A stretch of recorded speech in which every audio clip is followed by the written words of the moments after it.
Yep. Live. Hello. Hi, it's good to see you. So, I'm Winter Laake. I've written extensively, been in the satanic community all my life, whatever that is. I don't know how much of a community it really is, per se, that left hand path unification is pretty much non-existent, as it's trying to herd cats or something. I mean, it's really impetuous on your part to start your group. So tell me a little bit about your group. So the intent of Children of Serpent originally was about unity. I'm thinking that's not going where I want to go. Like you said, it's like putting people together at cat fights. The ego is definitely a problem. I have a lot of members that get along, but they have to be willing to be open-minded, willing to learn from each other. I can't bring in people that already think they have all the answers. Like the know-it-alls will just cause fights with others. So the ego really kind of prevents a real community really evolving. It's interesting, right? And other people, other practitioners down through the previous 1,000 years, like Lord Byron and Aleister Crowley and Anton LaVey and Kenneth Anger. They all had different variances on this ego concept. It's strong to have a good ego, and so on and so on, possibly. Well, it becomes a detriment when you need to have some crowd thinking, when you have to have some group thinking of like-minded individuals going one direction to achieve a greater purpose.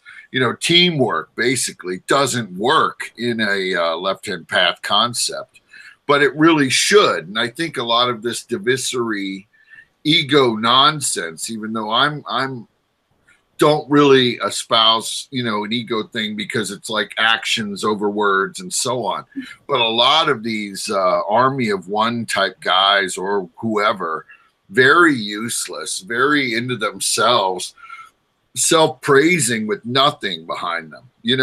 They live in mommy's basement or in a shed. I mean, I'm all powerful, arch mag guy, whatever, but my clothes are stinky, and I don't work and I have no money. So if you're broke and you're a loser, how and you think you're all omnipotent, it's not working for you. It's like something that some great masters of money and finance have said. If you're a billionaire or whatever, and you think you're a god, you'll be broke really quick. And I think a lot of that has to come with ego. They think, oh, I'm a god, so I'm a guru. I can sit and nothing is going to move and nothing is going to happen. But it's interesting. So tell me more about your group. Like, what is the premise behind it? So the idea behind it is to bring people from different backgrounds. So Satanism essentially is individualistic path. So you got people that do take it from a darker aspect, some people that even make it kind of softer than what it really should be. It's just bringing an eclectic background and mixing each other's beliefs to help our personal growth or gain new gnosis, pretty much. So that's just pretty much the idea of it, is just sharing different things, because everybody has something to offer, as long as you're willing to listen. And like you were saying, it's the people, like you were saying, the high priest, the Maggie, the people that live in their basements. They're the ones that are so quick to make an entire show on Facebook or whatever, saying they're going to curse you to death. Nothing ever happens.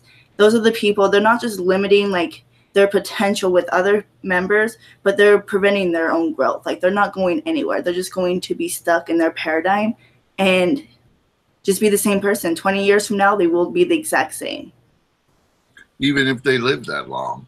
Sure. Yeah, I mean, they're very much stuck, and it's unfortunate, because left-hand path unification could be extremely powerful.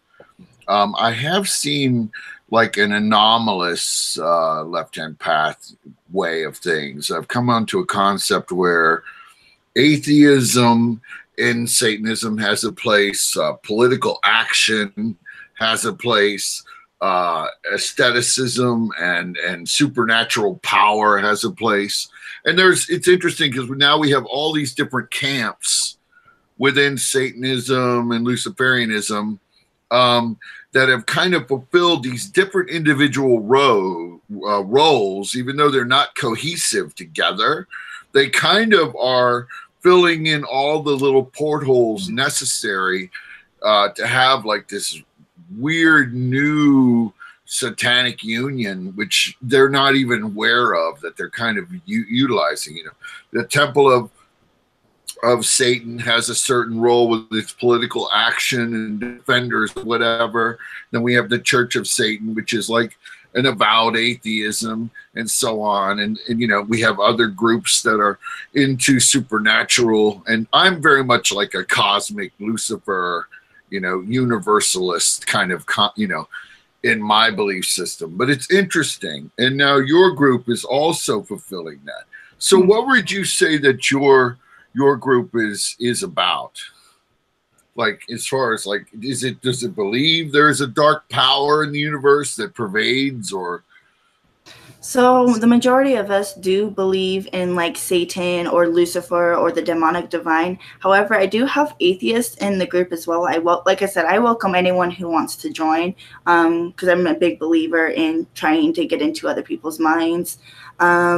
But for the most part, it is mostly people that choose to worship is a big thing within the group, I notice. It's not nothing I necessarily push, but it's something I think I naturally attract because I'm such a passionate person and I'm so devoted to the path that people tend to be attracted to the group are also really actually dedicated to the path, and they like give everything into their life into this path.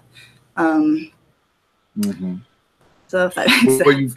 I mean, Keela, I mean, you definitely, I think you're going to be successful with this. I mean, you have attraction power, you have charisma, you have the magnetism, you know, which is required, and you could take it further. And I think once all these little hiccups occur, which are common in this kind of crisis unity nonsense that, you know, that happens between practitioners, because, you know, it's really a union of high power magus. It's not a union of like, I'm the great omnipotent, you know, adeptus magister or whatever. It's like a unity of all like these different belief systems, but we're all sort of equals. So it's an interesting path. So you've been slandered by some guy. What is this slander that's going on? So everybody, you guys, most people know who Tom Eric Respotnik is, or GM Blackwood. He actually is known for doing this. There is a lady who does Sin Radio, and she created an entire series called like Blog Tard. It's like a little anime series. He's just a troll on the internet, and he pretty much just anyone that tends to get attention on the internet, instead of like trying to be friends with them, he just starts throwing out insults to try to defame them or discredit them. I'm not saying I'm famous or anything, but that's his intent. He tries to just tear anyone down. I don't know why. I don't see the point, because it can't be productive for anybody. It's not productive for a community. It's not productive for their mental health. Like, it's just weird that your obsession in life is to bring other people down. And I think you honestly need a new dream or something else, a better hobby. Right. He's obsessed with you. And I mean, I've seen some of the slander, and you know, it is actionable in court. I mean, he's probably one of these toads that can barely pay his rent or give his $200 to his mommy or something. But you know, I've seen it, and it's just ridiculous. We don't really need to go into it, but it's like, so this is this guy's MO. He'll run into somebody who is, you know, attempting to do something in the supposed satanic scene or whatever, and then he'll just go after them. And he's done this to other people too. Oh yeah, he has a long history. People like to joke he's been doing this before Google existed. Like, it's a long history. So So all this guy does is tear down everybody else. He thinks he's the all magister king god or something, and he just attacks people. Has he got anything going? Has he ever tried to do a group or? He does I have guess. a group. It's called the Ancient Church of God. And initially, I was part of that group. I was added by a friend, and they tried to recruit me to become like some board leader. And I was like, I don't want to be a board leader. But it was very interesting because I got in a conversation with one of their members about how symbols work, how perception, how they evolve, how they change. And because they felt that it wasn't like Sumerian related or something, like it can't be backed up. So they said they're going to sue other people for misrepresentation of Satanism. But Satanism and Sumerian are not the same. So I don't know what that's all about. But yeah, that's how this entire drama started. Because it's like, you're not going to go sue people just because they think different than you. And then that started a war, apparently, for some reason. So he's going to sue different people for their belief systems. Yeah, that's a hard charge, a hard climb up a big hill with a rock. You're going to be pushing that like many ridiculous other stupid concepts that have died quickly. Satanism is always, in my opinion, about seeking and searching. It doesn't matter.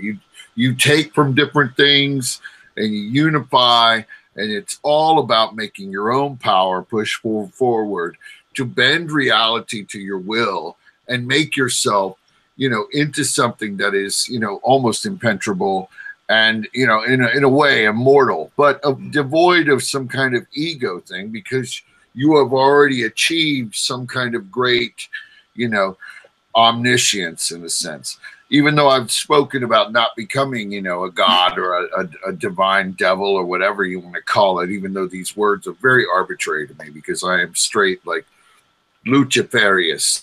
I'm straight into satanic black magic. It has been the way that I have molded everything that I have achieved, and that is going to continue to happen. But these other types, they're everywhere, and you're getting somewhere when you have aroused these trolls. What are you going to do with this guy? At this point, I'd probably leave him alone. I did think about initially doing a curse, but then I figured that would take away.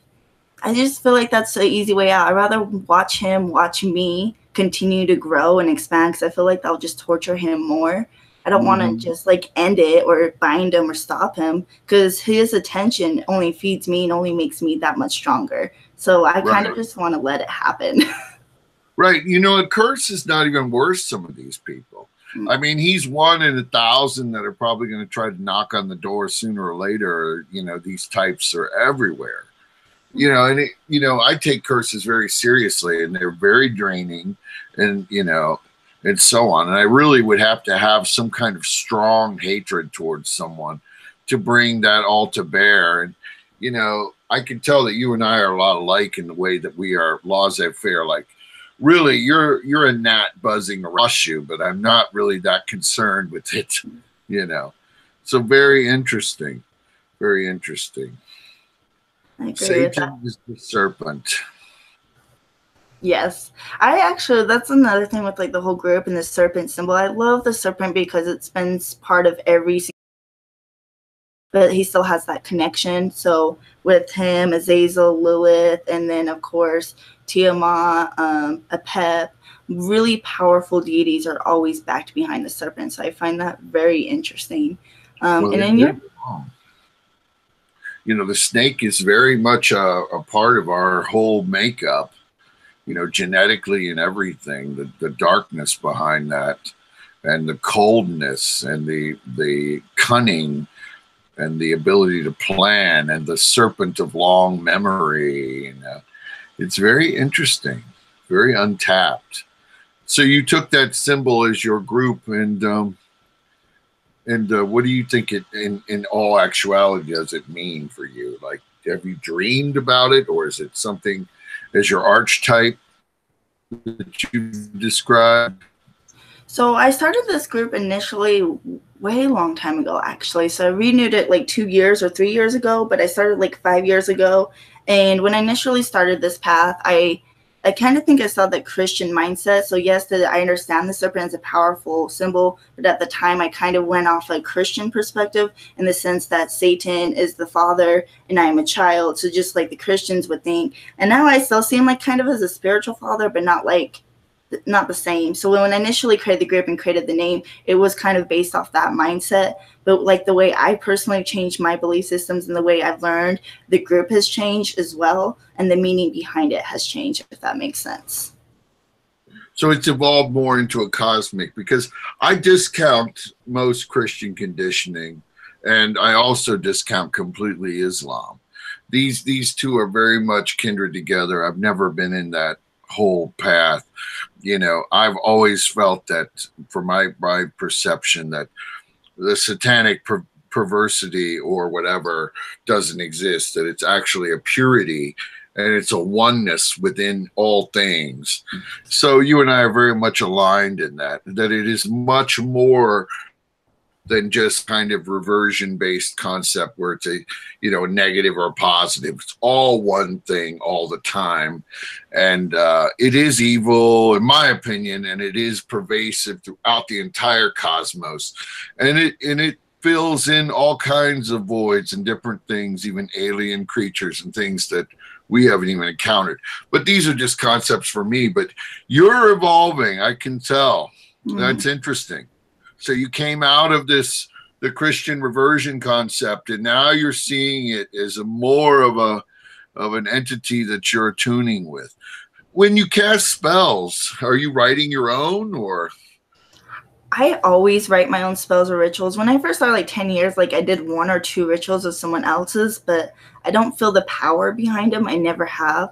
So I just kind of, and I study so much, so I kind of just mix whatever I feel like at the moment that I feel just seems right. So I'll like put candles if I feel like doing that. If I feel like writing it, I'll write. Sometimes I don't write. Sometimes I just yell out something and say, I demand this, like a crazy person. Manifest. That's not crazy.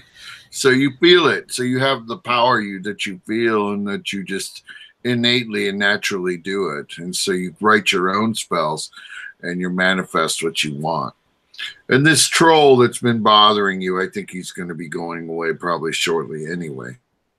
Yeah, I'm assuming he'll get bored. Right, and it is. And I mean, it's so ridiculous. I mean, some of the stuff that he's saying, I don't think this guy is going to have a chance with you. I think you're going to be the final trip down the hill with this guy. I think he's going to be driving his piece of garbage car, and the brakes are going to go out, and he's just going to blame Tila all day, you know. Probably. It's ridiculous. And you didn't even try. See, that's how it works. That's how my mindset works. It's like, I mean, it's psychic, you know. If I think about something, it'll manifest for me, you know, and occasionally it doesn't. I mean, there are pitfalls. I mean, there are downsides to this, you know. We go up and we go down. We try to keep it as level as possible. You know, life is very brief. It is. Try to seize all those moments and carpe noctem. So very interesting. Do you have any questions for me? I've kind of been questioning you because you kind of intrigued me. So. Oh, you're good. So I know with your whole psychic thing and all that, you've done murder things, right? You've helped the police force and all that. How does that go into like with this path? And because with this path being considered darker, left-hand path, how do you feel that goes into being compassionate towards others? Well, you know, compassion, mercy, and respect are very much a part of my trip. You know, I haven't worked with police or Federal Bureau of Investigation for a long time. I've done it years ago, and I had sort of an altruistic concept behind it. But then I soon realized that I was being viewed as a suspect or new information that was privy to only what criminals would know. And it became a bunch of nonsense. And, you know, and it also taught me a lot about the world, you know, as we are all seeking, we are all learning. I'm a satanic philosopher. I'm always trying to, you know, attune to new things. You know, I'm familiar with all of the different philosophies and the whole police law concept. You know, you learn real quick that it's a double-edged sword. And so where it really fits in is like, I really don't like people that take advantage of people because they're stronger or they're bullies. It's just, I've never been bullied. I don't know. I don't care about it. But, you know, child murder bothers me. and certain other things bother me because it's an uncivilized evil. I'm a very much civilized person, civilized evil in a sense. You know, it was the serial killer who, the Night Stalker, he kind of touched on some of this, even though he was very much uncivilized. But he, you know, it was something, and I've discussed it. I talked about evil with Richard Ramirez before, when he was alive, and his versions of evil were very much all no boundaries and kill. And I'm not about that. I think evil can be constrained and controlled. And I think there's levels to it where we have lawful evil. I mean, it's almost like a role-playing game, but to be honest, lawful or civilized, and then you have uncivilized or chaotic. And these are all aspects of our satanic personality. So in working with the law, which cordons us and actually protects us, it went very well to a point, but then it got very annoying. You know, I would try to help someone, you know, that would have missing children or things like that, which did bother me. And then they would just like turn around on me too. So there's a lot of different aspects to it. But I think that law is very important, because if we don't have law within our framework, our natural evil is going to come to the fore, and we'll have a lot of Night Stalkers. We'll have rampage. We'll have utter destruction. We'll have ISIS. You know, we'll have Islam that treats women like cattle and throws gays off buildings and all this kind of thing. You know, and that is unconstrained evil, and that is a part of us. We don't want to admit it, but as a creature, we're very much not a nice creature. We devour things. We're always taking energy. We're vampiric. We're very destructive, but can be very creative at the same time. So these multifaceted things all kind of fit in with that. And it worked out. I mean, I got paid too, so there was money involved, but I don't do it anymore. And I've been approached, and I still have zero interest. I'm just kind of out for myself and out for my friends, you know, at this point. And self-exploration and writing and tarot cards and divination, quantum physics. And you're all into the same things, right? Especially quantum physics lately, and the idea of quantum jumping and parallel realities has become my most recent obsession. Right. Because, I mean, everything is like all in this weird, contiguous, entangled junction that is meant to be. You know, it's weird. It is. And as much as we're going to deviate. Go ahead. Yeah, I was like, I didn't even used to really believe into quantum physics that much, because I know it's like mostly theoretical. I can't even talk, but more like when I had experience when I was a child, and I'm like, I kind of look back at it as like, I think I tapped into like a parallel type world, maybe not physically, I don't know, I can't even explain it, but more that it relates like things I don't think are possible, or that I just disregard, like people's things and they talk about aliens and like whatever. Well, there's so much we don't understand. There's so much outside of us that it's hard for us to comprehend, because we can't understand infinity. We can't understand there's things that go beyond us. And I think it's just really interesting to tap into quantum physics, because it really changes your perspective on looking at the world as a whole and the universe as a whole. It does. And it all comes around to like spatial anomaly and thinking that everything has already happened, you know, and we believe that we're moving forward, but we're actually just in a rift, and one of a different, you know, 9 different rifts that are kind of where in one we may have already been gone and evolved into some other entity, into these almighty, all faceted things. So there's a reason why you know, the humans are thinking like that. There's a reason behind it. And there must be some reason why scientists have kind of tapped into that and found that. And it must exist. You know, this is not it. You know, and death is being the final frontier. is not the end. There's much more going on. It's like what you said. There's so much more unknown than there is known, you know, and in that unknown is an ever omnipotent void of exploration we're yet to, with our minds or with whatever, to kind of accomplish. It's very interesting. I agree. I'm excited to see where science goes and how much further this expands. And I'm pretty sure by the time I'm dead, it will be amazing. They've came across something new, and even then, we still won't even be close to all the answers. So, but even in death, I don't think we'll have the answers. Like I was speaking with Caitlin or Raven White. We were talking about how in death we think we would have the truth. We would discover as our beliefs fight, is this what happens? But even then, it could still be a matter of perspective, because it's the way our mind, our consciousness works. The way we receive information, regardless if it's objective, it comes into turning into subjective. It automatically transfers to what we want it to be. So even then, I don't even think in death we'll even really have the answers. Yeah, right.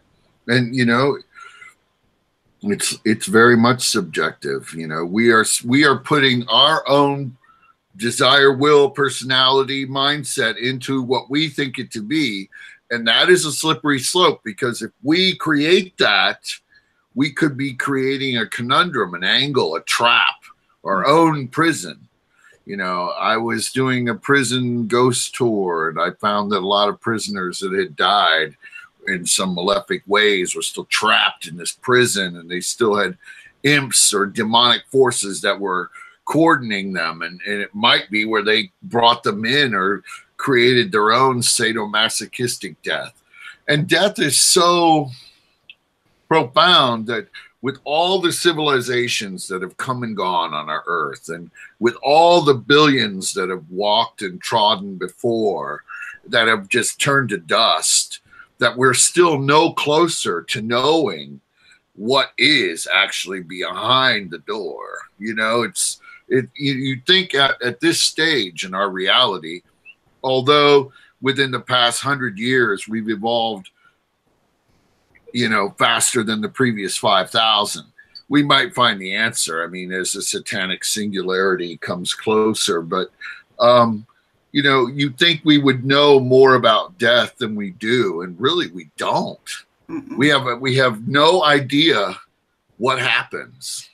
We have concepts, and it's like what you said, subjective reality pushed into it and create a concept, but that's not truth. That's not knowledge. Very interesting. Yep. And I also, with my whole thing, and that's another thing I like to try to teach in my group too, is the only point of like the main purpose of spiritual ascension, it's not just to make you more powerful in the mundane world, but so that way in your death, if you can transform yourself to become a creator after, so because I believe people will join into the collective. I can't say that's a fact, of course, but I think the goal of ascension is to become an immortal consciousness. So therefore you can stay independent and maybe have your own thought, your own independent thoughts, even in death. Interesting consciousness. So you think that through a core cabal of different individuals that you would enter into this, be one unified satanic force or entity or whatever, yet still have individuality in a sense, or a new spectacular event. I mean, anything is possible in a limitless universe. That is very interesting. Have you dreamed and seen anything in other lives or other things that possibly that include you in? I had a dream, a couple months ago, and I'm pretty sure it was a spirit or a lady, because usually it's people like you recognize subconsciously or some type of level. But it was some lady, and she grabbed my hand, and then my entire body, my skin started breaking down like in particles, or like you would think like you'd see like in some weird sci-fi movie, and I started disappearing, like dying, like disappearing, but like I was still there. So I think that's kind of like towards what I believe. And then, yeah. Did you know the woman? No, I've never seen her before, and I still don't recognize her. Like, I'm really bad when it comes to spirits. Like, I can hear them, see them, but a lot of times I don't communicate like I'm supposed to. I kind of shut them out. So in this dream, this woman, and what color was her hair? Do you know? Just faceless. She wasn't. Well, maybe no. She had a face. She was like she had like brown long hair, pale skin. It's not a woman I recognize. But she was pretty. She just reminded me of like something that was like light, or something like something of that. I don't know. I don't know how to explain it. Well, that's very interesting. I mean, that's Luciferian. That's Luciferian conceptualism, powerful, feminine. But so this woman came to you in this dream, and when she touched you, you started to dissolve.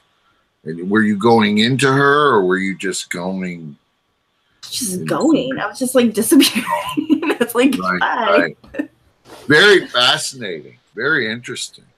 Yeah, I had a similar dream, but not with a woman. My dream was, and it's vivid too, and you can recall it instantaneously.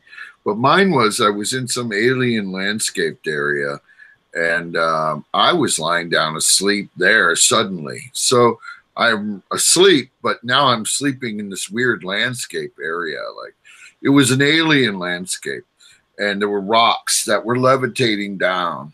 Like it created a stairwell, but there was nothing that infused the rocks. They were just leveled, in the air. And there was this thing that ran down the steps, and it was all wrapped up in like a rags around its face, and it had like a possibly goggles on. I doubt it, but it was glowing. Mm-hmm. And it was all wrapped up, but it wasn't a mummy. It was very loose rags. Not a Tusken Raider, not like nonsense Star Wars. I mean, this thing was very much a creature, like you couldn't really pinpoint. I guess I could draw it. But anyway, he runs down the stairs at me, and I'm fast asleep. And it jumps on me and punches me center in the chest. And I wake up in this reality, and I fly against the wall. So that was intense. And it was like the thing either kept me alive or it was protecting me. Maybe I was dying in my sleep. I don't know, but it feels like a great shock. And I like, whoa, went way back.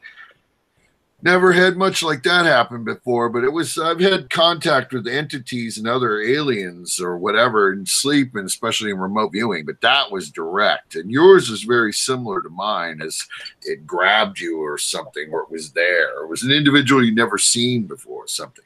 Because I'm very controlled, and I can tell you are too. Mm-hmm. So that's weird. Have you had any other connections? Any other dreams?